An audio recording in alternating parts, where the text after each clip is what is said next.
Welcome to Tales from College Football. This season I'll be pondering college football what-ifs, where we'll take glimpses into alternate realities and explore how the world of college football might have unfolded differently. I'm your host, Brandon Peterson.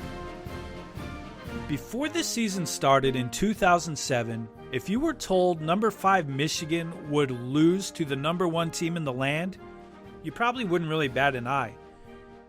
But if that team was number 1 in FCS, formerly 1AA, you would think that is impossible. On September 1st, 2007, FCS powerhouse Appalachian State, coached by Jerry Moore, would take their dominance to a whole new level while defeating number 5 Michigan, one division higher, 34-32. This would be just the start of perhaps the wildest season ever in all of college football. We would see Stanford beat number 2 USC, Rutgers beat number 2 South Florida, Florida State beating number 2 Boston College, Arizona beating number 2 Oregon.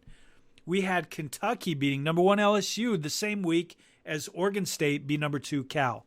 Number 1 LSU lost to unranked Arkansas the same week number 2 Kansas lost to number 4 Missouri. Number 4 Missouri would then go on to lose to number 9 Oklahoma the same week as Pittsburgh would beat number 2 West Virginia. You might be thinking, wow, it's bad luck to be number 2, and it's bad luck to be LSU. Well, as the football gods would have it, they show a sense of humor, and number 2 LSU would end up beating number 1 Ohio State for the national championship.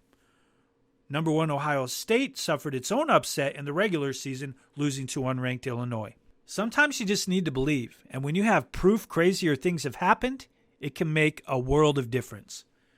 In our what-if world, we're going to pretend for a moment Jason Gingel's field goal attempt is not blocked by Corey Lynch, and Michigan survives 35-34. Let's talk about Appalachian State. That win put them on the map as a football powerhouse. Recruiting saw a boost, and their eventual move to the FBS in 2014 felt like a natural progression. But had they lost? The loss would not have derailed the Mountaineers' season by any means, as they were stacked and they would have easily won their third straight FCS championship game. The move to the FBS might not have been as soon as 2014. Now let's look at Michigan. In reality, the loss was a watershed moment for the program. A symbol of its struggles during the late Lloyd Carr era, it amplified questions about Michigan's ability to compete with college football's elite. The fallout eventually led to coaching changes, including the hiring of Rich Rodriguez, Brady Hoke, and eventually, though, Jim Harbaugh. But if Michigan had squeaked out a win against Appalachian State, those tough questions might not have been asked so soon, or maybe ever. Michigan rebounded in real life rather nicely.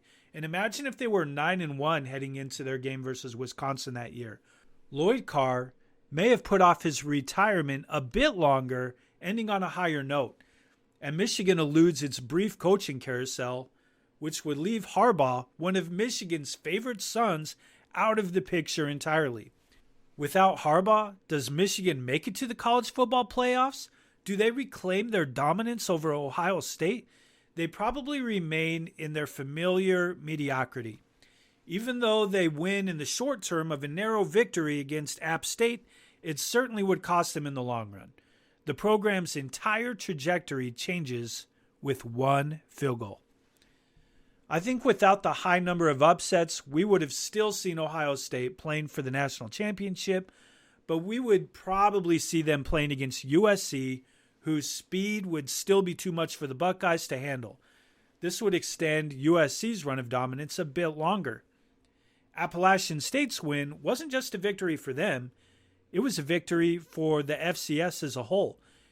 It proved that smaller programs could stand toe-to-toe with the giants of college football, inspiring FCS teams across the country. Without that upset, would other FCS programs have been inspired to take risks versus bigger schools and build those competitive rosters? Probably not. The gap between FBS and FCS programs might have widened with fewer David versus Goliath matchups capturing the public's imagination. North Dakota State, South Dakota State, Montana State, and others benefited from Appalachian State's run. And we've seen a few coaches from these schools move up to the FBS level because of it. So what did we lose in a world where Appalachian State wouldn't upset Michigan? We lose the magic of that moment, the kind of moment that defines why we all really love college football. The blocked kick in the big house reminds us that anything can happen, that no team is truly invincible, and that dreams can come true for anyone on any given Saturday.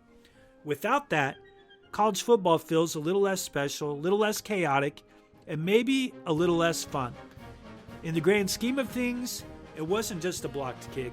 It was a symbol of everything that we love about the game. Thanks for listening to Tales from College Football with your host, Brandon Peterson. Tune in every other week as new what-ifs will be discussed from our favorite sport. Be sure to reach out and share your thoughts and ideas with me on X, Instagram, Twitter, Threads, and TikTok at Code Peterson. You can also check out my website, codepeterson.com.